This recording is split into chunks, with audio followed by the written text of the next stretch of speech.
வணக்கம் மக்களே, நீங்கள் பாரு கேட்குற அந்த மக்கள் கமிட்டினா அங்கே ஹோஸ்ட் உல்வரின் பற்றி கண்டிப்பாக எல்லாருக்குமே தெரிஞ்சிருக்கும். அவருடைய காமிக் ஆர்ஜனை கொஞ்சம் தெரிஞ்சுக்கிறதுல தப்பு இல்லையங்க.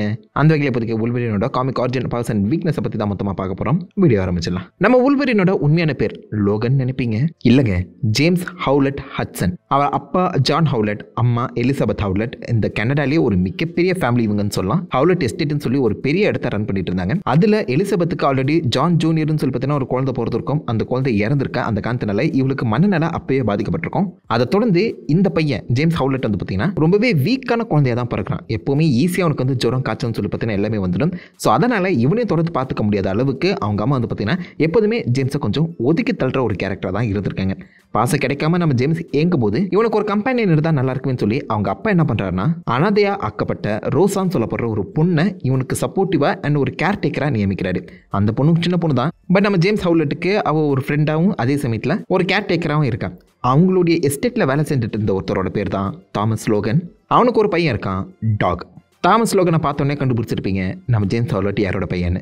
எஸ், இந்த ஜேம்ஸ் ஹவுலட்டோட அம்மாவுக்கு வந்து பார்த்தீங்கன்னா ஒரு சின்ன அஃபேர் இருந்திருக்கு. அதனால தான் ஜேம்ஸ் ஹவுலட்டை சின்ன வயசுல இருந்து இந்த அம்மா வெறுக்கிற மாதிரியும் தெரிய வந்திருக்கு. தாமஸ் லோகன் என்னதான் இந்த எஸ்டேட்ல வேலை செஞ்சுட்டு இருந்தாலும் அவன் ஒரு குடிகாரன். அவன் புள்ளையே போட்டு புரட்டி எடுப்பான். அப்பா அடிக்கிற அந்த காண்டில் அவன் புள்ள டாக் என்ன பண்ணுவானா அப்பப்போ இந்த பக்கம் நம்ம ஜேம்ஸ் ஹவுலட்டை வெறுப்பேற்றிக்கிட்டே இருப்பான். ஒரு முறை ஜேம்ஸ் ஹவுலட்டோட நாயை கொண்டுடுவான். அடுத்த நாள் ஜேம்ஸ் ஹவுலட் மேலே அதிகமான பாசம் காட்டுறான்னு சொல்லி ரோசா பொம்பிழுக்க இவன் எல்லா மாரி போயிட்டு இருக்கான். இனிமே இவனும் இவனுடைய அப்பா தாமஸ் லோகனும் இந்த எஸ்டேட்லேயே இருக்கக்கூடாதுன்னு சொல்லி ஜேம்ஸோட அப்பா அவனை வெளில துரத்த பிளான் பண்ணுறாங்க. பட் தாமஸ் லோகன் வெளில போகிறதுக்கு முன்னாடி உனக்காக ஒன்றும் நான் இந்த எஸ்டேட்டில் வேலை செஞ்சுட்டு இல்லை, நான் என் செல்லத்துக்காக எலிசபெத்துக்காக தான் இந்த வேலை செஞ்சுட்டு இருந்தேன். இங்கே தான் நான் வெளில போகும்போது அவளையும் கூட்டம் போகும்னு சொல்லி ஜேம்ஸோட அம்மா எலிசபெத்தை கூட்டுறதுக்காக அந்த மேன்ஷனுக்குள்ள வரான். நீ இப்படிலாம் பண்ணக்கூடாதுன்னு சொல்லி நம்ம ஜேம்ஸோட அப்பா ஜான் வந்து தடுக்க ஒரு சின்ன கை கலப்பில் தெரியாதனமா தாமஸ் லோகன் ஜானை கொண்டுறாரு.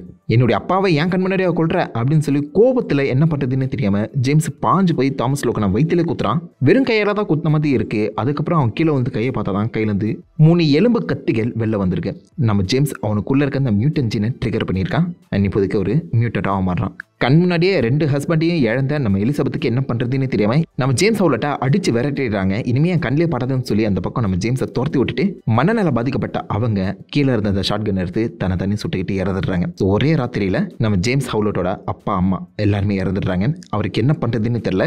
ஜேம்ஸோட கேர்டேக்கராக இருந்த ரோஸ் இந்த பக்கம் நம்ம ஜேம்ஸை எழுப்பி இதெல்லாம் ஏன்டாடி பண்ண, என்ன பிரச்சனை உனக்கு அப்படின்னு சொல்லி கேட்க நம்ம ஜேம்ஸ்க்கு என்ன நடந்துச்சுன்னே தெரியல. அவர் மெமரி ஃப்ராக்மெண்ட் ஆகுது, உடைய ஆரம்பிக்குது. கரெக்டாக அவருடைய மேன்ஷனுக்கு போலீஸ் வரதை பார்த்தோன்னே ரோஸுக்கு என்ன பண்ணுறதுன்னே தெரியல.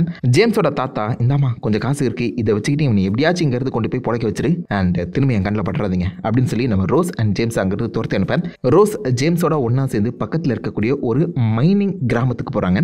கையில் இருக்க காசை வச்சு புதுசாக ஒரு வாழ்க்கை ஆரம்பிக்கலாம்னு சொல்லி தான் பேர் ரோஸனும் பக்கத்தில் இருக்க அந்த பையனோட பேர் ஜேம்ஸ் ஹவுலட்னு சொல்லாமல் இறந்து போனால் அவங்க அப்பா லோகன் பேரை கொடுத்துட்றான். ஸோ இந்த இடத்துல தான் நம்ம ரோஸ் ஜேம்ஸ் ஹவுலட்டுக்கு லோகனுங்கிற பேரை கொடுக்குறான். இந்த குட்டி கிராமத்தில் பல வருஷங்கள் நம்ம லோகன் ஒரு சின்ன மைனிங் தொழிலாளியாக வாழ்ந்துட்டு இருக்காரு.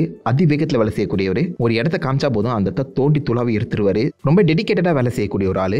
காலப்போக்கில் அவனுடைய பவர்ஸுமே அதிவேகத்தில் வளர ஆரம்பிக்குது. அவருடைய சென்சஸ் ஸ்ட்ராங் ஆகுது. பக்கத்தில் இருக்க அந்த ஓநாய்கள் கூட இவரால் ஈஸியாக கம்யூனிகேட் பண்ண முடியுது. லைக் இன் சென்ஸ் ஆஃப் இவர் சொல்கிறத அந்த ஓநாய்கள் கேட்குது. பகல வேலை இரவுல வேட்டை, இதுக்கு நடுவில் அப்பப்போ கேஜ் ஃபைட், குத்து சண்டையிலுமே பார்த்தீங்கன்னா இன்வால்வ் ஆவார். இவர் குட்டியாக பாஞ்சு அடிக்கிற அந்த காரணத்தினால மக்கள் இவருக்கு கொடுத்த பேர் தான் உல்வரின். உல்வரின் போல இவன் பாஞ்சு அடிக்கிறான்டா அப்படின்னு சொல்லி கொடுத்த ஒரு பேரில் உல்வரினாவே இவர் வாழ்ந்துட்டு இருக்காரு. அப்போதைக்கு இந்த டாகுங்கிற ஒருத்தவங்க சொன்ன பார்த்தீங்களா, லோகனோட பையன், அவன் உல்வரின் கூட சண்டை போடுறதுக்காக திரும்ப வரான். அந்த இடத்துல கோவமான நம்ம உல்வரின் என்ன பண்ணுறதுன்னு தெரியாம கையில் இருக்க அந்த பிளேட்ஸை வச்சு டாகை குத்த வர தெரியத்தனமா அந்த பிளேட்ஸில் நம்ம ரோஸ் தடுமாறி விழுந்து லோகன் கண் முன்னாடியே ரோஸ் இறந்து போயிடுறா. என்ன பண்ணுறதுன்னு தெரியாம காட்டுக்குள்ள லோகன் ஓடிடுறாரு. ஓடின அவரு அங்கிருந்து பல வித்தியாசமான டீம்ல இன்வால்வ் ஆகுறாரு. முக்கியமா போர் ஆரம்பிக்கிற அந்த சமயத்தில் வேர்ல்டு வார் 1, 2ன்னு சொல்லி எல்லா போர்களையுமே பங்கேற்கிறாரு. அப்போதைக்கு அவருக்கு கிடைச்ச அந்த கான்டாக்ட் மூலியமா டீம் எக்ஸ்லயுமே ஒன் ஆஃப் த மெம்பராக சேர்றாரு. அந்த சமயத்தில் தான் அந்த போறப்போ இந்த மியூட்டன்ஸை எதிர்த்து நிற்கிறதுக்காகவே வெப்பன் எக்ஸ் ப்ரோக்ராம்ங்கிற ஒரு விஷயத்தை அமெரிக்கா அண்ட் கனடா ஒன்னா சேர்ந்து உருவாக்குறாங்க. ஆரம்பத்தில் மியூட்டன்ஸை எதிர்த்து நிற்கக்கூடிய ஒரு ப்ரோக்ராமாக தான் இதை வந்து ஸ்டார்ட் பண்றாங்க. காலப்போக்கில் நம்ம மியூட்டன்ஸை வச்சு தான் எதிர்த்து நிற்கணும்னு சொல்லி அந்த ப்ரோக்ராம் உருமாற ஆரம்பிக்குது. அதுடைய முதல் சப்ஜெக்டாக தான் நம்ம உல்வரின் உள்ள வராரு. ஆசைப்பட்டு வரல, வேற வழி இல்லாமல் உள்ள வந்து நம்ம உல்வரினை பிரெயின் வாஷ் பண்ணி அவனுடைய பிளட்டை டெஸ்ட் பண்ணி பார்த்தா இந்த உலகத்திலே இந்த மாதிரி ஒரு பிளட் டைப் யாருக்குமே கிடையாது. பிளட் டைப் இ. அதீத ஹீலிங் ஃபேக்ட் இருக்கக்கூடிய உடம்புல நம்ம அடாமண்டியம் கோட்டிங் கொடுத்தா என்னன்னு சொல்லி மியூட்டன் டிபார்ட்மெண்ட்டுக்கு மாற்றப்பட்ட அந்த வெப்பனிக்ஸ் ப்ரோக்ராமில் இந்த பக்கம் நம்ம உல்வரின் உடம்புல அடாமண்டியம் கோட்டிங் கொடுக்கப்படுது. அவருடைய எலும்புகள் அடாமண்டியம் பீட்டான்னு சொல்லப்படுற ஒரு மெட்டலில் கவர் பண்ணப்படுது. மற்ற டெஸ்ட் சப்ஜெக்டை காட்டிலும் உல்வரின் உடம்புல இருக்கக்கூடிய அந்த அடாமண்டியம் ஈஸியாகவே அவருடைய எலும்பு மாலிகுல் லெவலில் போய் மர்ஜ் ஆயிடுது. ஸோ லிட்டரலாக இப்போதைக்கு நம்ம உல்வரின் உடம்புல அடாமண்டியம் தான் எலும்பாகவே இருக்குது. எலும்புகளால் உருவாக்கப்பட்ட அந்த பிளேட்ஸ் இப்போதைக்கு அடாமண்டியம் பிளேட்ஸாக மாறுது. லிட்டரலி ஒரு கில்லிங் மிஷினாக இப்போதைக்கு உல்வரின் மாறி இருக்காரு. இவனை அப்படியே விட்டுறக்கூடாதுன்னு சொல்லி அவனை பிரெயின் வாஷ் பண்ணி ஹண்டிங் டாக், அதாவது வேட்டையாற்ற ஒரு நாயாவே வந்து பார்த்தீங்கன்னா யூஸ் பண்ணிட்டு இருந்தாங்க. அவங்க கிட்ட தப்பிச்சிட்ட அப்புறம் அவர் காட்டுக்குள்ள ஒரு ஃபெரல், ஒரு கிட்டத்தட்ட அனிமல் மாதிரி சுத்திட்டு இருந்தாரு. காட்டுக்குள்ள வேட்டையாட வந்த ஜேம்ஸ் ஹட்சனுங்கிற ஒருத்தர் இவருடைய சூப்பர் பவர்ஸ் எல்லாத்தையுமே நோட் பண்ணி கனடாவோட secret super human group the department ஹெச்ங்கிற ஒரு டீம்ல இவரை ஒன்றா சேர்த்து விட்டுறாங்க. அங்கே தான் நம்ம உல்வரினுக்கு அந்த ப்ளூ அண்ட் எல்லோ சூட்டுங்கிறது கிடைக்குது. இவர் சேர்ற டைம்ல தான் நம்ம டிபார்ட்மெண்ட் ஹெச் வந்து பார்த்தீங்கன்னா ஹல்கை ட்ராக் பண்ணிட்டு இருந்தாங்க. ஹல்கும் ஊருக்குள்ள இறங்கிட்டான்னு தெரிஞ்சிட்ட அப்புறம் டிபார்ட்மெண்ட் ஹெச் தலைமையில தான் நம்ம உல்வரின் ஃபர்ஸ்ட் டைம் ஹல்குடைய சண்டைக்கு போறாரு. ஸோ ஃபர்ஸ்ட் டைம் நம்ம உல்வரினை காமிக்ல பார்த்ததே இந்த ஒரு பேனல்ல தான், உல்வரின் versus Hulk, incredible Hulk issue 181. அப்போ ஆரம்பித்த சண்டை தான். அப்போதுலேருந்து இப்போ வரைக்கும் உல்வரினுக்கும் ஹல்க்குக்கும் சண்டைங்கிறது நின்ன பாடே கிடையாது. சம்டைம் ஹல்க் ஜெயிப்பாங்க, சம்டைம் உல்வரின் ஜெயிப்பாங்க. பட் சண்டையை மட்டும் யாராலையுமே தடுக்க முடியாது. இந்த மாதிரி மியூட்டன்ட் ஒருத்தன் சுற்றிட்டு இருக்கான் அப்படிங்கிற விஷயம் தெரிஞ்ச உடனே டிபார்ட்மெண்ட் ஹெச் கூட டேரெக்டாக கான்டாக்ட் பண்ணி நம்ம ப்ரொஃபசர் எக்ஸ் இந்த பக்கம் நம்ம உல்வரினை எக்ஸ்மென் டீமுக்குள்ள ஒன்றா சேர்றதுக்காக கூப்பிட்றாரு. ஆரம்பத்தில் உல்வரின் மாட்டம் தான் சொல்கிறாரு. பட் அதுக்கப்புறம் உன்னுடைய மைண்டுங்கிறது உடஞ்சிருக்கு, உன்னுடைய உண்மையான மெமரிஸுங்கிறது தொலைஞ்சு போயிருக்கு. அந்த சமயத்தில் நீ மட்டும் எக்ஸ்மெனுக்குள்ள வந்தனா என்னுடைய டெலிபேத்திக் எபிலிட்டிஸை வச்சு உன்னுடைய பிரெயினை நான் ரிப்பேர் பண்ணி கொடுக்குறேன், உடஞ்சி போட உன் மெமரி டிஸ்கை நான் ஒட்ட வச்சு தரேன் அப்படின்னு சொல்ல இது நல்ல டீலாக இருக்குன்னு சொல்லி அந்த டிபார்ட்மெண்ட் ஹெச்சை விட்டுட்டு உல்வரின் அந்த காஸ்டியூம்லேயே டேரெக்டாக எக்ஸ்மென் டீமுக்குள்ள வராரு. And rest is history, one of the best and ரொம்ப ஃபேமஸான எக்ஸ்மெனாக மாறுறாரு. இவரை நம்ம ஸ்டான்லியோ ஜாக்கபியோ உருவாக்கலாம். அந்த சமயத்தில் மார்வலோட எடிட்டராக இருந்த ராய் தாமஸ் தான் இந்த ஐடியாவே கன்சீவ் பண்ணுறாரு. அப்போதைக்கு மார்வல் காமிக்ஸ் வந்து பார்த்தீங்கன்னா அமெரிக்கன் சைடில் மிக பெருசாக ரீச் ஆகி இருந்தாலும் இந்த கனடியன் சைடில் இதுக்கான ஒரு புஷ்ங்கிறது கிடைக்கல. பட் நிறைய கனடியன் ஃபாலோவர்ஸ் இருந்தாங்க. இவங்கள நம்ம டச் பண்ணிட்டா போதும், கனடாவில் இதை வந்து பெருசாக ரீச் பண்ணி கொடுத்துடலாம் அப்படின்னு சொல்லி தான் ஒரு கனடியன் சூப்பர் ஹீரோவாக நம்ம உல்வரினை இறக்க பிளான் பண்ணியிருந்தாரு. அண்ட் கனடா சைடு அது மட்டும் இல்லாமல் நார்த் ஆர்டிக் சைடில் இந்த உல்வரினுங்கிறது கொஞ்சம் அதிகமாகவே சுற்றிட்டு இருக்கக்கூடியது. அதை பேஸ் பண்ணி கட்டையா குட்டையா ஒரு ஷார்ட் டெம்பர்டான சூப்பர் ஹீரோவை அவர் உருவாக்க பிளான் பண்றாரு. அந்த சூப்பர் ஹீரோக்கு ஃபர்ஸ்ட் பேட்ஜருங்கிற பேர் தான் கொடுக்கலான்னு இருந்திருக்காரு. அதுக்கப்புறம் தான் அந்த அது நல்லா இல்லை, கேட்சியா இல்லைன்னு சொல்லி உல்ஃப் கூட சிங்க் ஆகுற மாதிரி உல்வரின் சொல்ற அந்த கேரக்டரோட பேர் உள்ள கூட்டு வந்தாங்க. அந்த அனிமலோட நிறைய விஷயங்களை அப்படியே நம்ம உல்வரினுக்கு இன்கார்பரேட் பண்ணாங்க. ஒரு அனிமலிஸ்டிக் சூப்பர் ஹீரோவா இது வரைக்கும் யாருமே பார்க்காத ஒரு வித்தியாசமான கேரக்டர் வந்து பார்த்தீங்கன்னா உருவாக்குனாங்கன்னு சொல்லலாம். அண்ட் கனடியன் ஃபாலோவர்ஸ்க்கு அது ரொம்ப பிடிச்சி போயிடுச்சு. தொடர்ந்து வந்த எல்லா எக்ஸ்மென் காமிக்லையுமே நம்ம உல்வரின் ஒரு மிகப்பெரிய ரீச் அடைஞ்சாரு. அண்ட் நிறைய பேரோட இன்ஸ்டன்ட் ஃபேவரட்டா மாறினாரு. இவருடைய பவர்ஸ் வந்து ரொம்ப ஒரு வித்தியாசமான காம்பினேஷனில் இருக்கக்கூடிய பவர்ஸ் தான். ஃபர்ஸ்ட் யாருமே இவரை ஹீரோன்னு அக்செப்ட் பண்ணவே மாட்டாங்க. He's an anti hero. But அதே சமயத்தில் ஹீஸ் நாட் மர்சனரி, காசுக்காக வேலை செய்கிறவரும் கிடையாது. ஆன்டி ஹீரோன்னு சொல்கிறதுக்கான காரணம் இவருடைய மைண்டில் நல்லது கெட்டது எதுன்னு சொல்லி பார்த்தீங்கன்னா டக்குன்னு புரிய வைக்கவே முடியாது. சம்டைம் எக்ஸ்மென் டீமில் இருப்பார். பட் அதே சமயத்தில் கோவம் அதிகமாகிடுச்சுன்னா எக்ஸ்மென் டீமுக்குள்ளேயே அவர் சண்டை போடவும் செய்வார். பர்சக்கர் ரேஜ்னு சொல்லுவாங்க. அதாவது உல்வரினை நீங்கள் அவருடைய எக்ஸ்டென்ட்டுக்கு புஷ் பண்ணிங்கன்னா அந்த மனுஷன் அவருடைய மைண்டை கம்ப்ளீட்டாக கண்ட்ரோல் இழந்து ஒரு விதமான அனிமல் செல்ஃப் டிஃபென்ஸ் மோடுக்குள்ள போயிடுவாரு. இந்த சமயத்தில் எவன் எதிர்க்க நின்னாலும் ஏறி மிதிச்சுட்டு போயிட்டே இருப்பாரு. அதீத ஸ்டாமினா, அதீத ஸ்ட்ரென்த் அண்ட் அதீத ஃபோர்ஸோட அட்டாக் பண்ணுவார். பர்சக்கர் ரேஜ் தான் உண்மையிலே நம்ம உல்வரினோட ஒரு மிகப்பெரிய ப்ளஸ் அண்ட் மைனஸ்ன்னு சொல்லலாம். He will lose his control. But அதே சமயத்தில் இந்த பர்சக்கர் ரேஜ் அப்போ நம்ம உல்வரினை யாராலுமே டிஃபீட் பண்ண முடியாது. He will be in speak. மரமும் சாபமும் ஒரே பவராக இருக்குது பார்த்தீங்களா.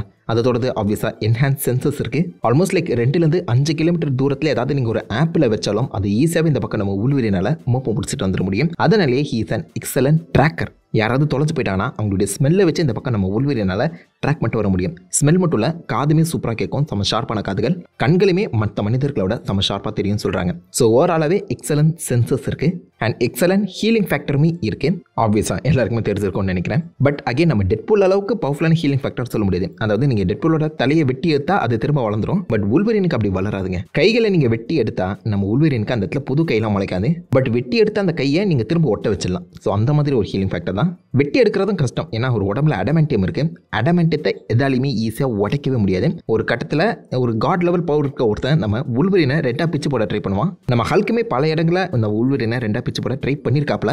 பட் அடமெண்டியம் போன் இருக்க அந்த சமயத்தில் யாராலையும் அதை உடைக்க முடியாது. ஸோ சிம்பிளி எனக்கு தெரிஞ்சு ஹீலிங் ஃபேக்டருக்கும் மேலே அடமெண்டியம் தான் டெக்னிக்கலாக நம்ம உல்வரினை காப்பாற்றி வச்சிருக்குன்னு சொல்லலாம். அண்ட் ஆப்வியஸாக 3 கத்திகள். இந்த கத்திகளும் நம்ம உல்வரினுக்கு ஒரு ப்ளஸ் அண்ட் மைனஸாக தான் அமைஞ்சிருக்கேன். ஹீலிங் ஃபேக்டர் மட்டும் இல்லைனா இந்த கத்திகள் ஆக்சுவலாக நம்ம உல்வரினோட ஒரு மைனஸாக தான் அமையும். ஏன்னா ஒவ்வொரு முறையும் அந்த கத்தி நம்ம உல்வரினோட அந்த சதையை கிழிச்சு தான் வெளில வரும். இந்த ஹீலிங் ஃபேக்டர் தான் அந்த சதையை ஒட்ட வைக்குதுன்னு சொல்லலாம். அதே மாதிரி அந்த பிளேட்ஸ் எல்லாமே நேர்கோட்டில் தான் வெளில வரும். அதாவது வழக்கமாக நம்ம வூல்வரின் பிளேட் வெளில வரும்னா கையை மடக்குவார். அப்படி சப்போஸ் அவர் மடக்காமல் விட்டார்னா அவர் கையை கீழ்ச்சிக்கிட்டு, அதாவது உள்ளங்கையை கீழ்ச்சிக்கிட்டு அந்த பிளேட் வெளில வந்துடும். ஸோ பிளேட் வரும்போது அதை கேர்ஃபுல்லாக ஹேண்டில் பண்ணணும்னு சொல்கிறாங்க. புரியுதா? கேப்டன் அமெரிக்காவோட கொஞ்சம் அதிகமான ஸ்ட்ரென்த் அண்ட் ஸ்பீட் இந்த பக்கம் வூல்வரின் கிட்ட இருக்குது. அண்ட் சுப்பீரியர் ஸ்டாமினா இருக்குன்னு சொல்லியிருக்காங்க.